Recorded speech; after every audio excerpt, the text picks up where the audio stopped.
പൂജനീയ doctor ഹെഡ്ഗേവാർജിയുടെ സമാധി സ്ഥലത്തെ പൂർണ്ണകായ പ്രതിമയിൽ പ്രതിഫലിക്കുന്ന ഈ സ്വർണ്ണത്തിളക്കം എന്താണ്? ഇത് ഒരു ചിതയുടെ ജ്വാലയാണ്. ഡോക്ടർ ഹെഡ്ഗേവാർ സമാജത്തിന്റെ ചുമതല ഏൽപ്പിച്ചു കൊടുത്ത ശ്രീ ഗുരുജിയുടെ ചിതയിലെ ജ്വാല. രേശംബാഗ് മൈതാനത്ത് മാത്രം തിളങ്ങിയ ഒരു പ്രകാശമല്ലിത്. ദൂരത്തിന്റെയും കാലത്തിന്റെയും അതിരുകൾ കടക്കാൻ സാമർഥ്യമുള്ള പ്രകാശം. അതൊരു കെടാവിളക്കായി, മഹാജ്യോതിസായി, തലമുറകൾ ഏറ്റുവാങ്ങുന്ന ചൈതന്യമായി മനസ്സുകളിൽ നിന്നും മനസ്സുകളിലേക്ക് യാത്ര ചെയ്യുന്നു. അതെ, ഗുരുജി ആധുനിക ഭാരതത്തിന്റെ നവോത്ഥാന നായകരിൽ ഒരാളായി ജ്വലിച്ചു നിൽക്കുന്നു.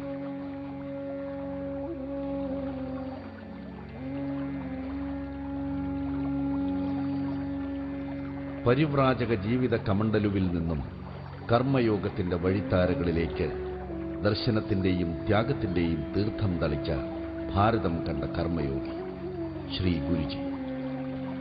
കർമ്മയോഗി.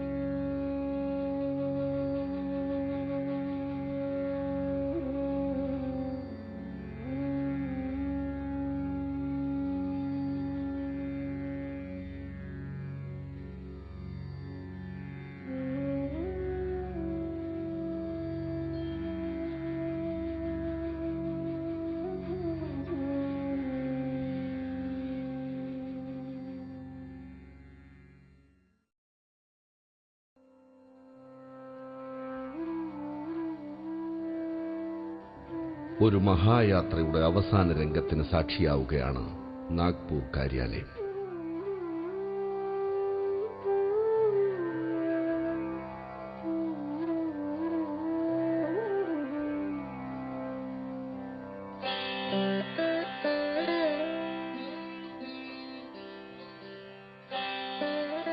ഒരു വലിയ ജനതയെ ഉണർവിലേക്ക് നയിച്ച ശക്തി ചൈതന്യം അനിവാര്യമായ യാത്രയ്ക്ക് കാത്തിരിക്കുന്നു.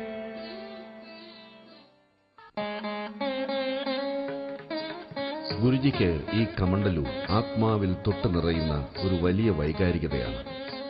എന്നും എപ്പോഴും എവിടെയും ഒപ്പം കൂടാറുള്ള സഹയാത്രികൻ. എല്ലാ യാത്രകളിലും വലതുഭാഗത്തിന്റെ കാവൽക്കാരനാണ് ഈ കമണ്ഡലു. അല്ലാത്തപ്പോൾ ഇടതുവശത്തും.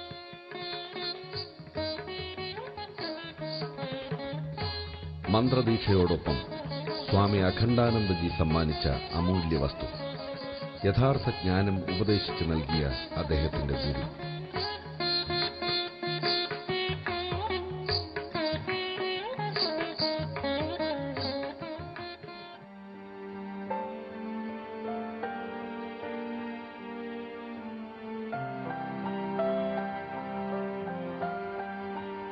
പതിവ് തെറ്റിക്കുന്നത് എന്തിനാണ് ഗുരുജി? മനസ്സിലരുതാത്ത ആശങ്കകൾ പോലെ ഈ അവശതയിൽ ഇപ്പോൾ എങ്ങോട്ടാണ് യാത്ര? ഞാനൊരു യാത്രയ്ക്കുള്ള തയ്യാറെടുപ്പിലാണ്. അതിനുള്ള സമയമായിരിക്കുന്നു. വേണ്ട ഗുരുജി, അങ്ങനെയൊന്നും പറയരുത്.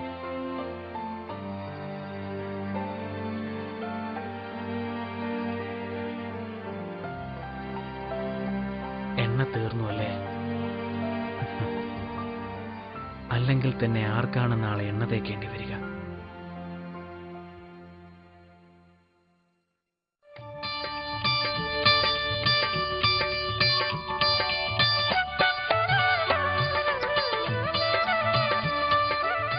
വാത്സല്യം ആവശ്യത്തിലേറെ ലഭിച്ച ബാല്യമായിരുന്നു ഗുരുജിയുടേത്. അമ്മ ലക്ഷ്മിഭായിക്ക് മകൻ കണ്ണിലെ കൃഷ്ണമണിയേക്കാൾ പ്രിയപ്പെട്ടവൻ. എല്ലാവരും കുട്ടിയെ മധുവെന്ന് ചെല്ലപ്പേരിട്ട് വിളിച്ചു. കളി പറഞ്ഞും കഥ പറഞ്ഞും അവർ കുട്ടിയെ ലാളിച്ചു വളർത്തി.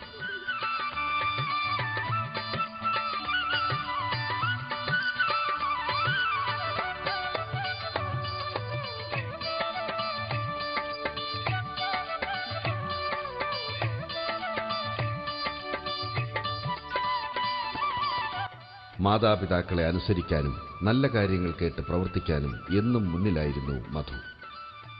അമ്മ തന്റെ സഹജമായ സംഭാഷണങ്ങളിലൂടെ മാധവന്റെ ബാലമനസ്സിൽ ഉത്തമ സംസ്കാരങ്ങൾ വളർത്തിയെടുക്കാൻ പ്രത്യേകം ശ്രദ്ധിച്ചിരുന്നു. മോനെ മധു, എന്താണ് ഈ ചെയ്യുന്നത്? ഭൂമി അമ്മയല്ലേ, അമ്മ ആരെങ്കിലും കുത്തി നോവിക്കോ? ഭൂമാത എന്ന വാക്ക് മാധവന്റെ മനസ്സിൽ എന്നേക്കുമായി മുദ്രണം ചെയ്യപ്പെട്ടു കഴിഞ്ഞു. കൊങ്കണദേശത്തെ ഗോൾവലി എന്ന ഗ്രാമത്തിൽ ഒരു ബ്രാഹ്മണ കുടുംബത്തിലെ അധ്യാപകനായ സദാശിവറാവുവിന്റെയും ലക്ഷ്മിഭായിയുടെയും 9 മക്കളിൽ 4-മനായാണ് ഗോൽവൽക്കറുടെ ജനനം. ജ്ഞാനമാർഗിയും കർത്തവ്യനിരതനുമായിരുന്ന സദാശിവറാവുവിന് 9 മക്കൾ പിറന്നുവെങ്കിലും അതിൽ 7 പേരും അല്പായുസുക്കളായിരുന്നു. 15 വയസ്സുവരെ മാത്രം ജീവിച്ച അമൃത് എന്ന 3-മത്തെ പുത്രനൊഴിച്ചാൽ 4-മനായ മാധവറാവു മാത്രമാണ് ദീർഘായുസോടെ കീർത്തിമാനായി മാറിയത്. എല്ലാ ഇരുട്ടിനെയും ഇല്ലാതാക്കുവാനായി പിറന്ന ചന്ദ്രനായിരുന്നു ശ്രീ മാധവ സദാശിവ ഗോൽവൽക്കർ. ബാല്യത്തിലെ ആ ശുക്രനക്ഷത്രത്തിന് തിളക്കമേറെയായിരുന്നു. വരൂ, ഞാൻ വീട്ടിൽ കൊണ്ടാകാം. സഹജീവികളോടുള്ള സഹാനുഭൂതി ബാല്യത്തിൽ തന്നെ മാധവനിൽ പ്രകടമായിരുന്നു. ദുഃഖിതരും പീഡിതരുമായവരോടുള്ള കാരുണ്യം നിറഞ്ഞ പെരുമാറ്റത്തിന് ഉദാഹരണങ്ങൾ ധാരാളമാണ്.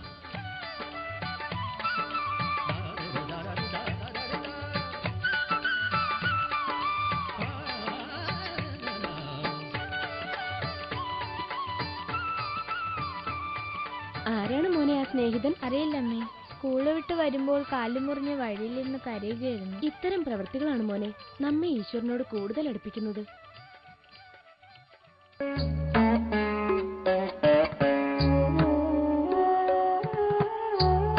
ബാല്യത്തിൽ തന്നെ അതിബുദ്ധിമാനായിരുന്നു മാധവൻ. മാതാവ് നാമങ്ങൾ ചൊല്ലി ഈശ്വര പൂജ ചെയ്യുമ്പോൾ മാധവനും ഒപ്പം കൂടും, ഏറ്റുപാടും. അങ്ങനെ സ്തോത്രങ്ങൾ പഠിച്ചു, മന്ത്രങ്ങൾ പഠിച്ചു, അതിലെല്ലാം ഉത്സാഹം കാണിച്ചു.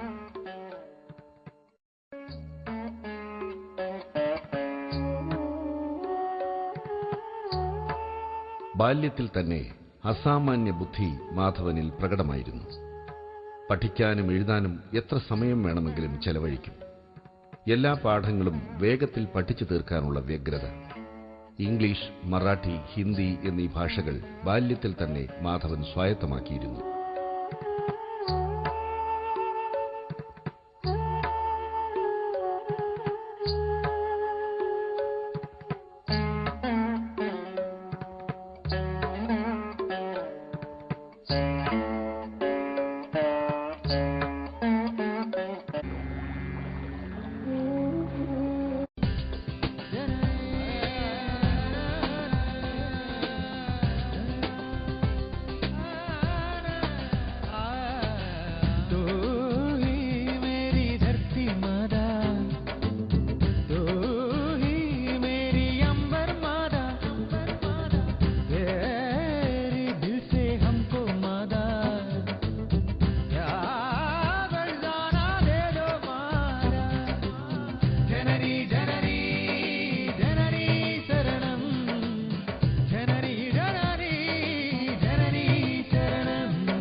ബർക്കാത്ത് വെജിറ്റബിൾസ് പ്രസൻസ് ധനലക്ഷ്മി ബാങ്ക് അമ്മയോടൊപ്പം നിങ്ങൾക്കായി അവതരിപ്പിക്കുന്നത് Dhanalakshmi bank. Dhanalakshmi bank, relationships ഫോrever.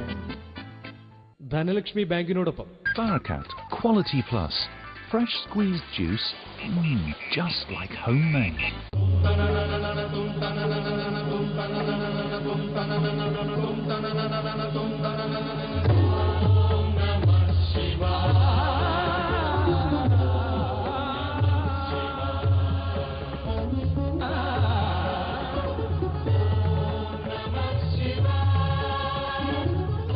പ്രേക്ഷകരെ ഭക്തിയുടെ നിറവിലെത്തിച്ച പുണ്യപുരാണ പരമ്പര ഓം നമഃശിവായ കാണുക അമൃത ടിവിയിൽ. എന്നെ വിശ്വസിക്കൂ, വീടിന്റെ പരിചരണം അത്ര എളുപ്പമുള്ള കാര്യമല്ല. എവിക് ഇലക്ട്രിക്കൽ ഡിഫ്യൂസർ ഉള്ളതിന് ദൈവത്തിന് നന്ദി. സ്വിച്ച് ഓൺ ചെയ്താൽ അത്യാവശ്യ ഓയിലുകൾ അടങ്ങിയ മേൽത്തരം നറുമണം അത് നിരന്തരമായി പരത്തുന്നു. ഇതിന്ന് ആശ്വസിക്കാൻ അതെന്നെ സഹായിക്കുന്നു. എവിക് ഇലക്ട്രിക്കൽ 3 പ്രീമിയം നറുമണങ്ങളിൽ. എവിക്, it's good to be home. നീനെ തണുപ്പിക്കുന്നു. ഞാനിപ്പോ ഐസ് വെക്കാം. മമ്മിയുടെ തലയിൽ ഐസ് പാക്ക്. പട്നായിലെ പപ്പുവിന്റെ ഐഡിയ ആയിരുന്നു. Full flow. വേഗം വേറെ എന്തെങ്കിലും ഐഡിയ അയക്കേ. ലൈഫ് ബൈ യുഡിയെ മമ്മിയിൽ നിന്ന് രക്ഷിക്കൂ. ശ്രീലങ്കയിൽ കാണാൻ പോകും ഓഫർ. യുണീക് കോഡിനൊപ്പം നിങ്ങളുടെ ഐഡിയ അയക്കൂ. എന്തെങ്കിലും ഐഡിയ തരൂന്നേ. കാണിച്ചേരാങ്ങനെ.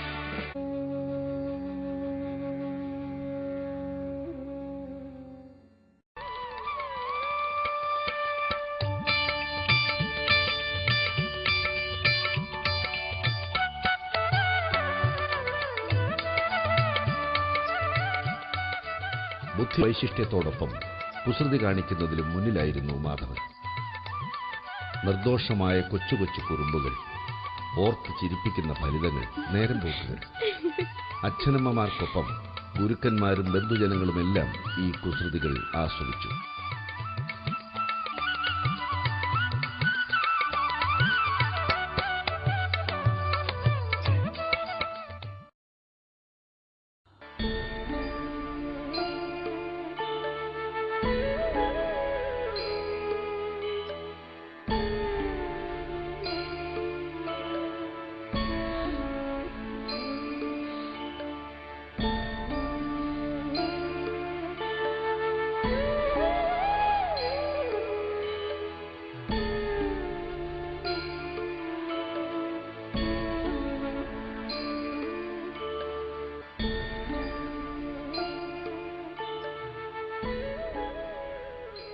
വളർന്നപ്പോഴും മാധവന്റെ പഠനത്തിലുള്ള നിശ്ചയദാർഢ്യം കൂടുതൽ ശക്തമായതേയുള്ളൂ. എന്തിലെങ്കിലും മനസ്സുറച്ചുപോയാൽ പിന്നെ രാപ്പകലുകൾ അറിയില്ല, കാലവും സമയവും അറിയില്ല. രാമചരിതമാനസം ചെറുപ്പത്തിൽ തന്നെ മുഴുവനും വായിച്ചു തീർത്തു. ഒരു അധ്യാപകന്റെ പ്രേരണയായിരുന്നു അതിന് പിന്നിൽ. വായനയോടൊപ്പം സർഗാത്മകമായ രചനകളിലും മാധവൻ കഴിവ് തെളിയിച്ചു.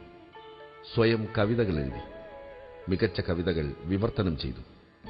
അധ്യാപകർ പോലും ആ കഴിവിനെ അംഗീകരിക്കുകയും പ്രോത്സാഹിപ്പിക്കുകയും ചെയ്തു.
ഗുരുജിയുടെ ഓർമ്മയിൽ തെളിയുന്ന ഈ പുല്ലാങ്കുഴൽ അക്കാലത്ത് പ്രസിദ്ധ പുല്ലാങ്കുഴൽ വായനക്കാരനും അന്ധനുമായ സാവലാർ റാംജിയുടെ ഓർമ്മകൾ ഉണർത്തുന്നു.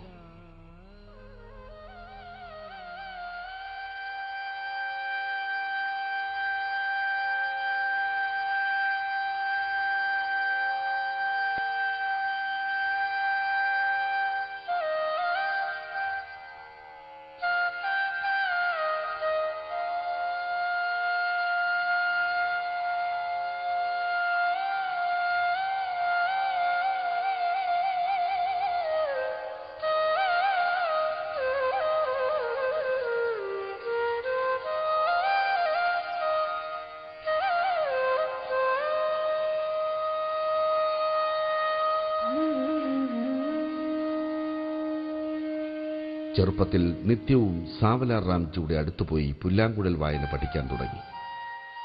അല്പകാലത്തിനകം മാധവൻ ഒന്നാന്തരമായി അത് പഠിച്ചു. സാവലാർ റാമിന്റെ വലിയ ആരാധകനായി തീർന്നു. മാധവൻ അദ്ദേഹത്തെ ഇഷ്ടപ്പെട്ട സ്ഥലങ്ങളിൽ കൂട്ടിക്കൊണ്ടുപോയി. അദ്ദേഹത്തിന്റെ ചെറുതും വലുതുമായ ഏതാവശ്യങ്ങളും നിറവേറ്റിക്കൊടുത്തിരുന്നു.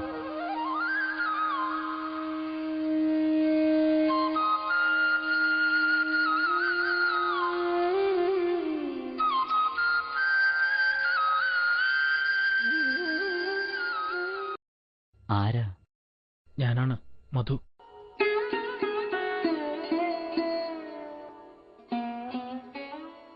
തിരക്കേറിയ ജീവിതത്തിന്റെ നിമിഷങ്ങളിൽ പോലും അന്ധനായ ഈ വൃദ്ധന്റെ വാസസ്ഥലത്ത് ഗുരുജി പലപ്പോഴും എത്താറുണ്ടായിരുന്നു. ഒരുപാട് വിശേഷങ്ങൾ പറയും. പുല്ലാങ്കുഴൽ വാദനം കേൾക്കാൻ താൽപര്യം പ്രകടിപ്പിക്കും. സാവലാർ റാംജിയുടെ മുരളീരവത്തിൽ ലയിച്ചിരിക്കും. എനിക്ക് അങ്ങയുടെ ഓടക്കുഴൽ വാദനം ഒന്ന് കേൾക്കണമെന്ന് ആഗ്രഹമുണ്ട്.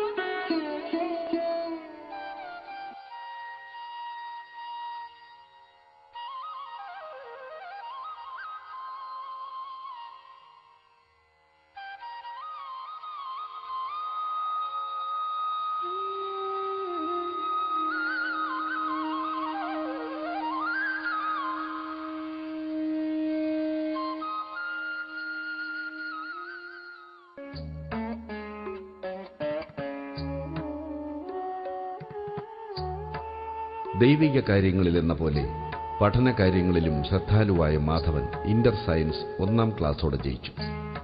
പിന്നീട് മെഡിക്കൽ കോളേജിൽ ചേരാൻ ലക്നൌവിൽ ചെന്നു. അവിടെ പ്രവേശനം ലഭിച്ചില്ല. അവിടെ നിന്നും കാശിയിലെത്തി.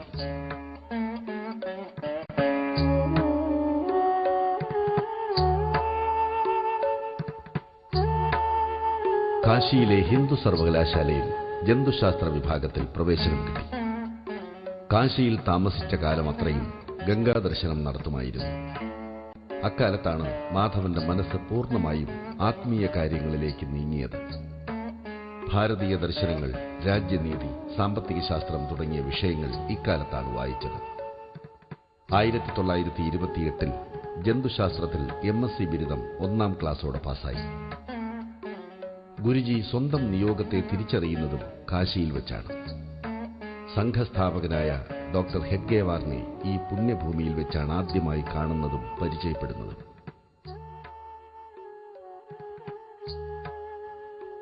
ഒരു വലിയ യാത്രയുടെ തുടക്കം. ശരിയായ വഴിയിലേക്കുള്ള ആദ്യ ചുവടുകൾ. ചരിത്രത്തിനും കാലത്തിനും മേൽ വീണ ഉറച്ച അടയാളങ്ങൾ. അറിവിലൂടെയും ധ്യാനത്തിലൂടെയും ആർജിച്ച കരുത്തുമായി ഗുരുജി ഹെഡ്ഗേവാറിന്റെ പ്രിയപ്പെട്ട ശിഷ്യനായി. അദ്ദേഹം ഗുരുജിയെ കാത്തിരിക്കുകയായിരുന്നു. ഡോക്ടർ ഹെഡ്ഗേവാർ ഗുരുജിയെ സംഘശാഖകളിലേക്ക് കൂട്ടിക്കൊണ്ടുപോയി. സംഘശാഖകളിൽ ഇന്ന് വലിയ ഉണർവാണ്. ദേശം നമ്മെ അംഗീകരിക്കാൻ തുടങ്ങിയിരിക്കുന്നു. കൂട്ടായ്മയുടെ ശക്തി നമ്മൾ അടുത്തറിയുന്നു. നമുക്കിനിയും ധാരാളം സഞ്ചരിക്കാനുണ്ട്. എല്ലാറ്റിനും നമുക്ക് കഴിയും ഡോക്ടർജി, കഴിയും. ഈ ആത്മവിശ്വാസമാണ് എനിക്ക് വേണ്ടത് ഗുരുജി. താങ്കൾ എന്നും ഈ പ്രസ്ഥാനത്തോടൊപ്പം ഉണ്ടായിരിക്കണം. ഡോക്ടർജി, അങ്ങിപ്പോഴെന്നെ എന്താണ് വിളിച്ചത്? അയ്യോ, അങ്ങനെയൊന്നും എന്നെ വിളിക്കരുത്. ഇല്ല മാധവൻ, ഗുരുജി എന്ന് വിളിക്കാൻ താങ്കൾ എന്തുകൊണ്ടും യോഗ്യനാണ്. നാളെ നാഗ്പൂരിൽ നടക്കുന്ന മഹാസമ്മേളനത്തെ താങ്കൾ അഭിസംബോധന ചെയ്യണം.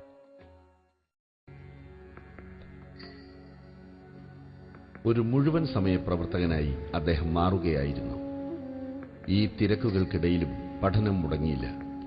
1935 വക്കീൽ പരീക്ഷ പാസായി കോടതിയിൽ പോകാൻ തുടങ്ങി. മകന്റെ വിവാഹകാര്യത്തെക്കുറിച്ച് അച്ഛനും അമ്മയും ചർച്ച ചെയ്തു. പതിവ് പോലെ അവർ വീണ്ടും വിഷയം അവതരിപ്പിച്ചു.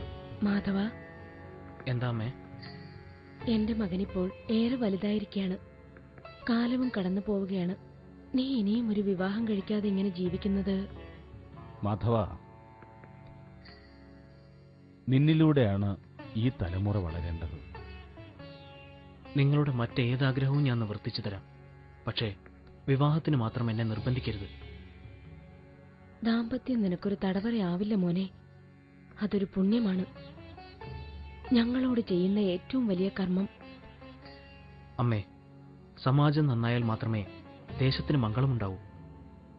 എത്ര വംശങ്ങൾ കരിഞ്ഞുപോയാലും വേദനിക്കാൻ പാടില്ല. ഇത് കാലത്തിന്റെ അനിവാര്യതയാണ്. പൂർത്തിയാക്കേണ്ടത് എന്റെ കടമയും.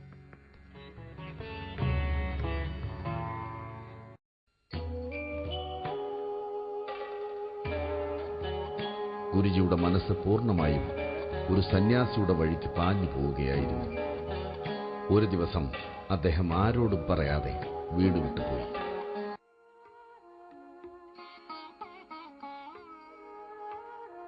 അദ്ദേഹത്തിന്റെ ലക്ഷ്യം സാരഗാച്ചി ആശ്രമമായിരുന്നു. ലൗകിക ജീവിതത്തോട് അദ്ദേഹം പൂർണ്ണമായും വിട പറഞ്ഞു.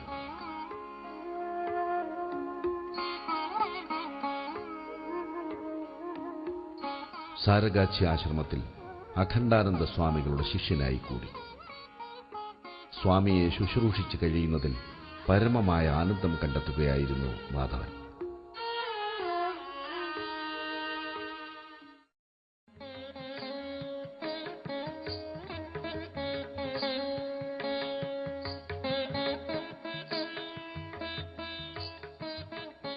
അഖണ്ഡാനന്ദ സ്വാമികൾ പല വിധത്തിലുള്ള കടുത്ത പരീക്ഷണങ്ങളും നടത്തി. മാധവൻ അവിടെയെല്ലാം വിജയിക്കുകയും പൂർണ്ണ സമർപ്പണത്തിൽ ആഹ്ലാദം കണ്ടെത്തുകയും ചെയ്തു.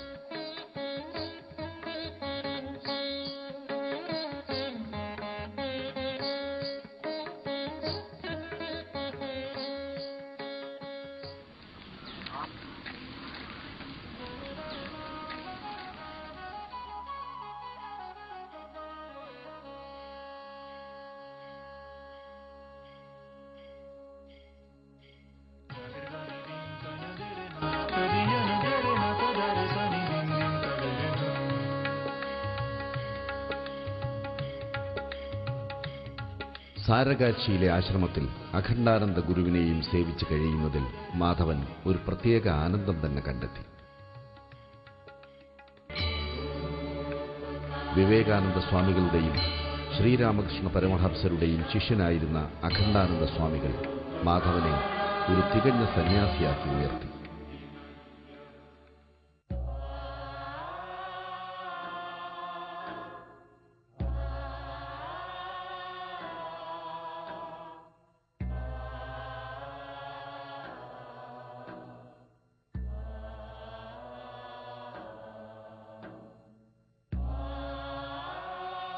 അഖണ്ഡാനന്ദ സ്വാമികളുടെ വേർപാട് മാധവനെ വല്ലാതെ ഉലച്ചു കളഞ്ഞു.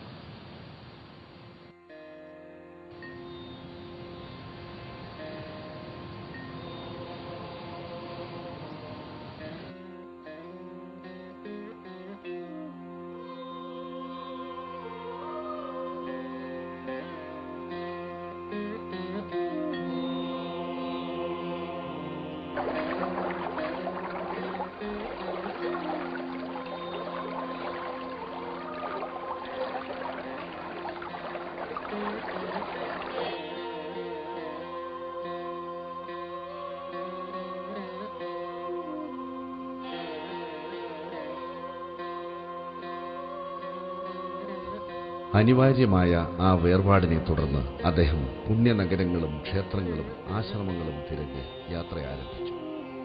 ഒടുവിൽ 1937 മാർച്ച് അവസാനം സ്വന്തം ഭവനത്തിൽ മടങ്ങിയെത്തി.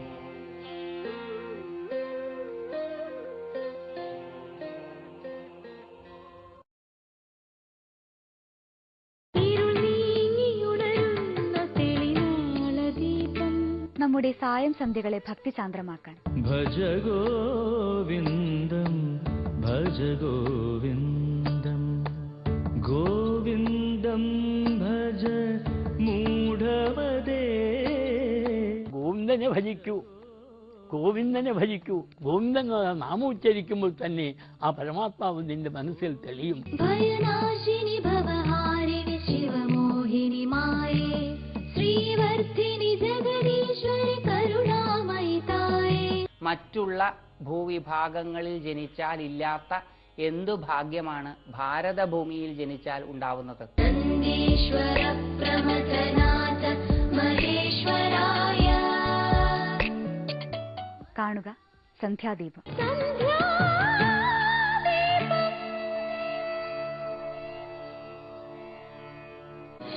മഹാകാലസാക്ഷ്യം മഹാസത്യഭാഷ്യം മഹാഭാരതാഖ്യം മഹീധർമ്മതത്വം ഗീ ഗീതാർത്ഥസാരം ബോധപ്രഭാമയം കർമ്മപ്രബോധകം ജ്ഞാനാർത്ഥസാധകം മഹാഭാരതം നിങ്ങൾക്കായി അവതരിപ്പിക്കുന്നത് കറണ്ട് ചെലവ് കുറഞ്ഞു കിട്ടും. എവർലാസ്റ്റ് അലൂമിനിയം റൂഫിംഗ് ഷീറ്റുകൾ. എന്താ നിങ്ങളുടെ കാരണം? പായലേ വിട പൂപ്പലേ വിട എന്നേക്കും വിട. Medimix ayurvedic soap. എടുത്തു പറയൂ ഇന്നത്തെ തലമുറയോട്.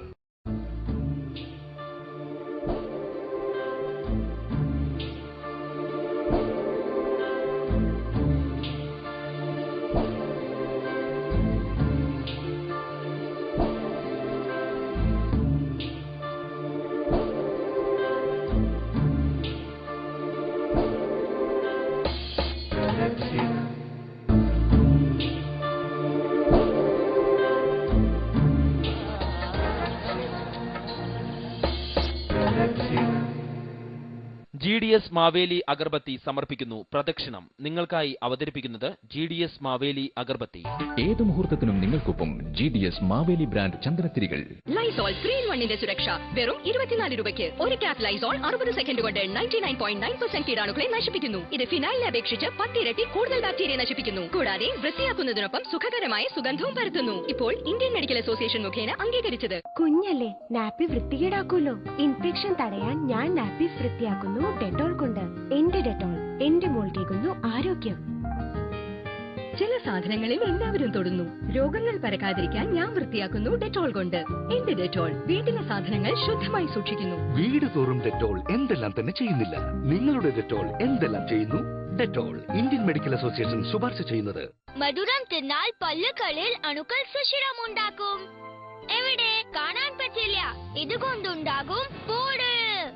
ഞാൻ മമ്മിയെ പോലെ പെപ്സിഡന്റ് DK പ്രൊട്ടക്ഷൻ കൊണ്ടുവരും. അതിന്റെ ഡബിൾ കാൽഷ്യം ഫോർമുല സുഷിരമടയ്ക്കും പോടാകുന്നതിന് മുമ്പേ. പുതിയ പെപ്സിഡന്റ് DK പ്രൊട്ടക്ഷൻ. അവന്റെ പുറത്ത് തട്ടുന്നേ. വേണ്ട വേണ്ട, മൂക്കമർത്തി ശ്വാസം പിടിക്കും.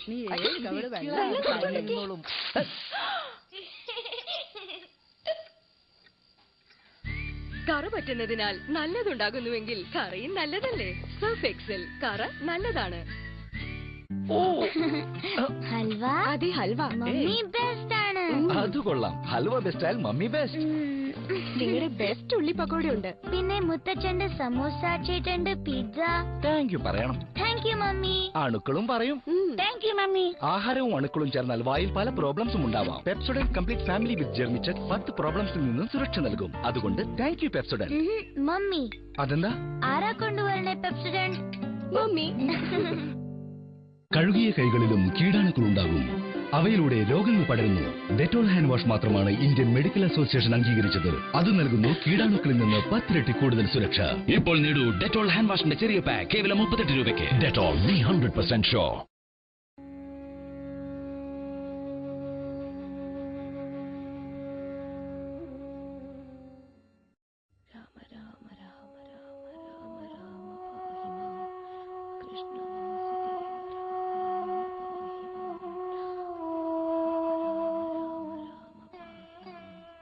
അമ്മേ, ഗുരുജിയുടെ മടങ്ങിവരവ് വീട്ടുകാർക്കും ബന്ധുക്കൾക്കുമെല്ലാം വലിയ ആഹ്ലാദമാണ് സമ്മാനിച്ചത്.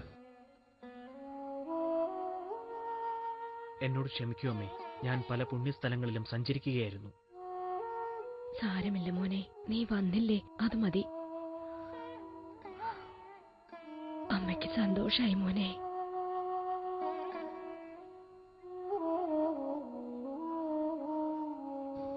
മകനെ എന്നേക്കുമായി നഷ്ടപ്പെട്ടെന്ന് കരുതി സ്വയം ശപിച്ചു കഴിയുകയായിരുന്ന മാതാപിതാക്കൾക്കും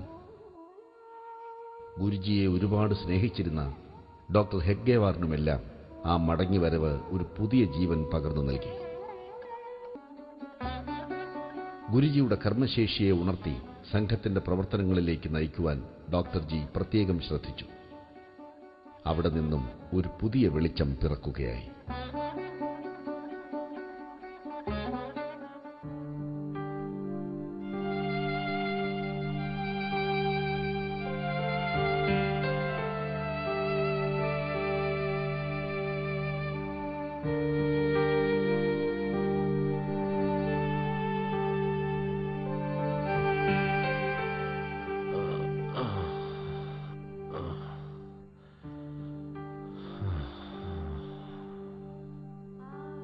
എന്നെക്കുറിച്ചോർത്ത് നിങ്ങൾ ആരും വിഷമിക്കണ്ട. സംഘപ്രവർത്തനങ്ങളൊക്കെ ഭംഗിയായി നടക്കുന്നില്ലേ ഗുരുജി? അതെ, എല്ലാ പ്രവർത്തനങ്ങളിലും അങ്ങയുടെ അനുഗ്രഹവും ആശിസ്സുകളുമുണ്ട്. ഈ ജീവൻ രക്ഷിക്കുകയാണ് ഇപ്പോൾ ഞങ്ങളുടെ ആവശ്യം. ഇനിയൊരു മടക്കമില്ല. ശേഷിക്കുന്ന സമയം കൂടി നിങ്ങൾക്കൊപ്പം ചെലവിടണം. സമാജം ഈ കരങ്ങളിൽ ഭദ്രമാണെന്ന് എനിക്ക് ഉറപ്പുണ്ട്.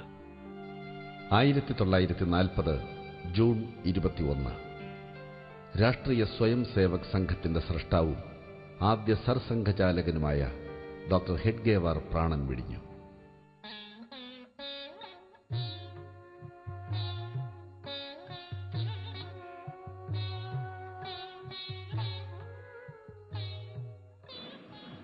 രണ്ടാമത്തെ സർസംഘചാലകനായി മാധവറാവു സദാശിവ ഗോൽവൽക്കർ എന്ന ഗുരുജി സ്ഥാനമേറ്റു.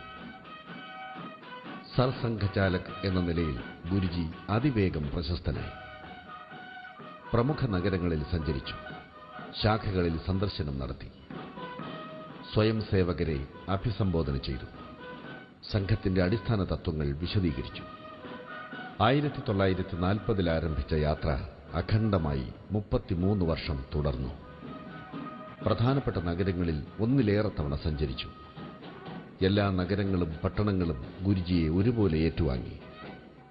ഇദ്ദേഹം അവരോട് പ്രൗഢമായും സരസമായും സംസാരിച്ചു. കുട്ടികളോട് കഥകൾ പറഞ്ഞു. ഗ്രാമീണരോട് അത്യന്തം സരളമായ ഭാഷയിൽ വർത്തമാനം പറഞ്ഞു. ആയിരങ്ങൾക്ക് വഴികാട്ടിയായി, തണൽമരമായി, സാന്ത്വനമായി. ഒപ്പം ഭരണകൂടത്തിന്റെ എതിർപ്പുകളെയും കഠിനമായി ഗുരുജിക്ക് നേരിടേണ്ടി വന്നു.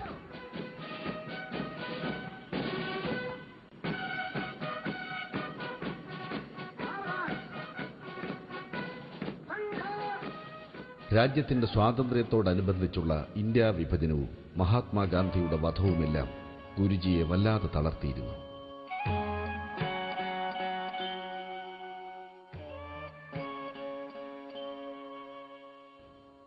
ഒരുപാട് തെറ്റിദ്ധാരണകൾക്കിരയാകേണ്ടി വന്ന അദ്ദേഹത്തെ ഗൂഢാലോചന കുറ്റം ചുമത്തി സർക്കാർ അറസ്റ്റ് ചെയ്തു.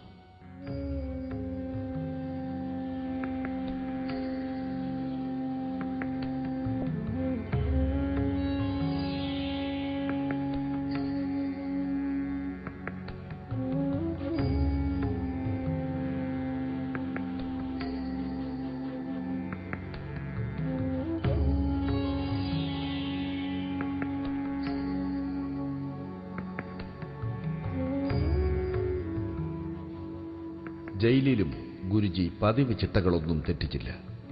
ധ്യാനം, വായന എന്നിവ തുടർന്നു.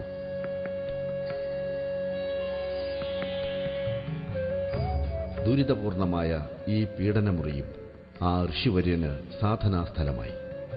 തന്റെ ശരീരം എല്ലാവരിൽ നിന്നും അകന്ന് ഏകാന്തമായി വർത്തിക്കുകയായിരുന്നെങ്കിലും ആ രാഷ്ട്രയോഗിയുടെ മനസ്സ് ഭാരതമാസകലമുള്ള സംഘപ്രവർത്തകരെ നേരിൽ കാണുന്നതിനുള്ള നിരന്തര യാത്രയിലായിരുന്നു. ശാഖകളിൽ നിന്ന് ശാഖകളിലേക്കുള്ള പവിത്രമായ ഒരു തീർത്ഥാടനം.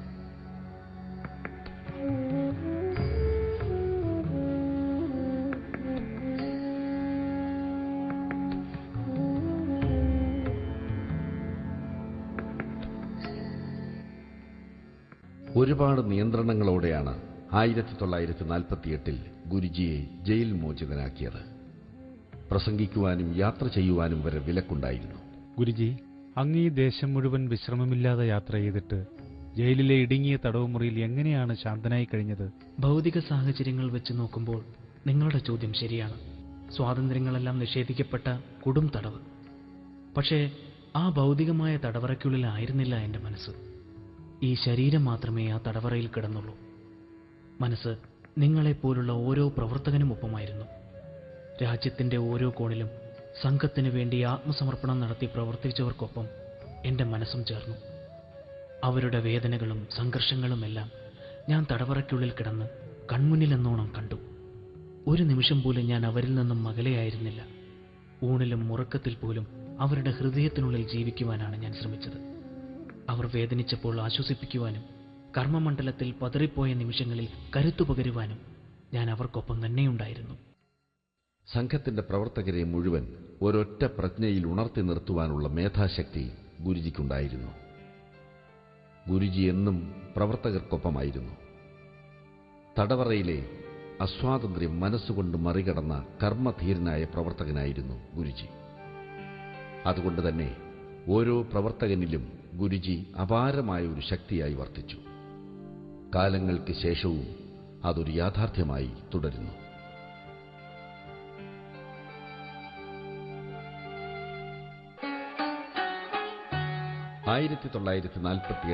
ഫെബ്രുവരി 4 നിരോധിക്കപ്പെട്ട സംഘത്തിന് ജീവൻ മടക്കി കിട്ടുന്നത് 1949 ജൂലൈ 12 ബൈത്തൂർ ജയിലിൽ നിന്നും മോചിതനായ ഗുരുജി ആവേശഭരിതനായിരുന്നു.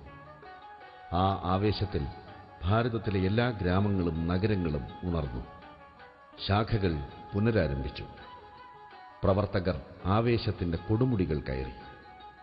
പുതിയ ലക്ഷ്യങ്ങളുമായി ഗുരുജി സ്വയം സേവകരുടെ മുന്നിൽ നിന്നു. അതൊരു ഉയർത്തെഴുന്നേൽപ്പായിരുന്നു, അതിശക്തമായ മടങ്ങിവരവ്. ഗുരുജിക്ക് രാജ്യമെങ്ങും ഗംഭീര സ്വീകരണമാണ് ലഭിച്ചത്. ലക്ഷക്കണക്കിന് ആളുകൾ ഓരോ സമ്മേളനത്തിലും പങ്കെടുത്തു. സംഘത്തിനുമേൽ ചാർത്തപ്പെട്ട കളങ്കങ്ങളെല്ലാം മാഞ്ഞു. പ്രവർത്തകർ ശക്തി ആർജിച്ചു. ഗുരുജി സ്തുതികളിലൊന്നും സ്വയം മറന്നില്ല. ഗുരുജിയുടെ വ്യക്തിപ്രഭാവത്താൽ വിദ്യാഭ്യാസവും സംസ്കാരവും നേടിയ ഒരു വലിയ ജനത സ്വയം സേവകരായി പ്രസ്ഥാനത്തിലേക്ക് കടന്നുവന്നു.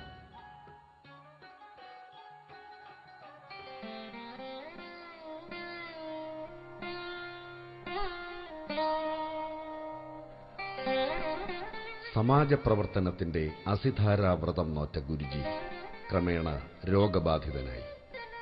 തീക്ഷ്ണമായ തന്റെ മനസ്സ് പ്രവർത്തന നിരതമാകുമ്പോൾ ശരീരം ദുർബലമാകുന്നത് ഗുരുജി തിരിച്ചറിഞ്ഞു. ദുർബലമായ തന്റെ ദേഹത്തിൽ നിന്നും വിട്ടുപിരിയാൻ തയ്യാറെടുക്കുന്ന പ്രാണനെ മനസ്സിലാക്കിയ ഗുരുജി സംഘപ്രവർത്തകർക്കായി 3 കത്തുകൾ എഴുതി. നമ്മുടെ ലക്ഷ്യം രാഷ്ട്രത്തെ പൂജിക്കലാണ്, വ്യക്തിപൂജകമല്ല.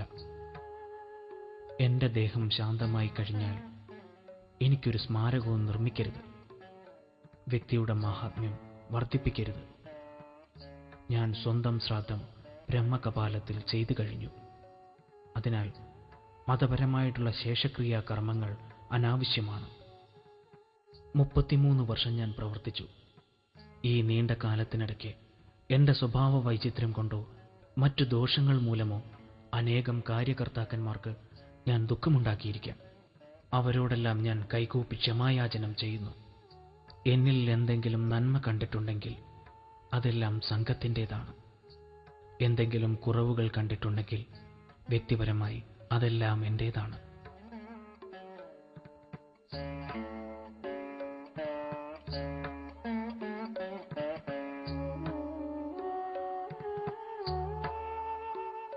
ജാഗ്രതായ ദർശനങ്ങളുടെയും ധർമാർത്ഥങ്ങളുടെയും ആശ്രമം വിട്ട് ഋഷിചേതനയാർന്ന ഗുരുജിയുടെ ജീവിതം നിത്യതയിലേക്ക്.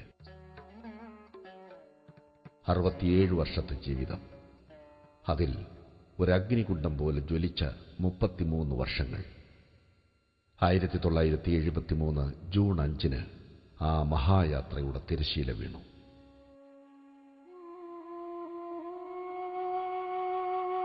ഇവിടെ ഹൃദയസ്പൃക്കായ വികാരങ്ങളുടെ പ്രകാശം കൊണ്ട് ശ്രീ ഗുരുജി തന്റെ ജീവിതത്തിന്റെ എല്ലാ നേട്ടങ്ങളും പൂജനീയ ഡോക്ടർ ഹെഗ്ഗേവാർജിക്ക് നിവേദ്യമായി അർപ്പിക്കുകയാണ്. സ്വന്തം ചിതയിലെ ജ്വാലയുടെ പ്രകാശത്തിൽ തന്റെ നേതാവിന്റെ പ്രതിമയുടെ മുഖം മാത്രമല്ല, അന്ധകരണത്തെ ആനന്ദവും അഭിമാനവും കൊണ്ട് തിളക്കുന്ന പ്രകാശം കൂടിയാണ്. തന്റെ പരമപ്രിയയായ ഭാരതാംബയുടെ ഉജ്ജ്വലമായ ഭാവിക്കു വേണ്ടി തുടിക്കുന്ന ഓരോ ഹൃദയത്തെയും ചിരകാലം പ്രകാശിപ്പിക്കുന്ന നിത്യപ്രകാശമാണിത്.